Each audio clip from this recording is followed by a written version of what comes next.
పులిచెర్ల మండలం కల్లూరులో వెలిసిన చంద్రమౌళేశ్వర స్వామి ఆలయంలో ధ్వజాహరణ పూజలతో మహాశివరాత్రి వేడుకలు ప్రారంభమయ్యాయి. ఆలయంలో ఉదయం గణపతి పూజ, కలస్థాపన, అంకుర్పణం, ధ్వజాహరణం, నవగ్రహారాధన, అభిషేకం, హోమాది కార్యక్రమాలు నిర్వహించారు. అనంతరం వేడుకల్లో పాల్గొన్న భక్తులకు ఆలయ అర్చకులు తీర్థ ప్రసాదాలు అందజేశారు. పుంగునూరులో వెలిసిన శ్రీ భోగనంజుండేశ్వర స్వామి ఆలయంలో మహాశివరాత్రి బ్రహ్మోత్సవాలు ఘనంగా ప్రారంభమయ్యాయి. గంగా గణపతి కలశ స్థాపన చేసి పూజలు చేశారు. అంకార్పణం, ధ్వజాహరణం, నవగ్రహారాధన, అభిషేకం, హోమాది కార్యక్రమాలు పండితులు నిర్వహించారు. ఆదివారం సాయంత్రం కళ్యాణోత్సవం జరుగుతుందని ఈవో రమణ తెలిపారు.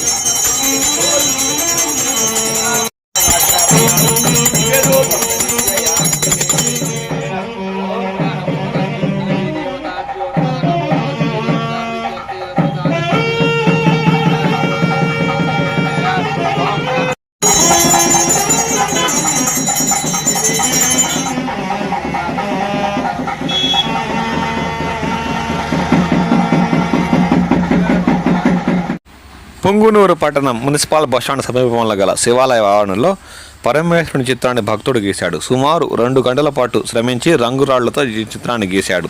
ఈ చిత్రం ప్రత్యేక ఆకర్షణగా నిలిచింది. ఆలయానికి వచ్చి వెళ్తున్న భక్తులు పరమేశ్వరుని చిత్రాన్ని చూసి ఆకర్షితులవుతున్నారు.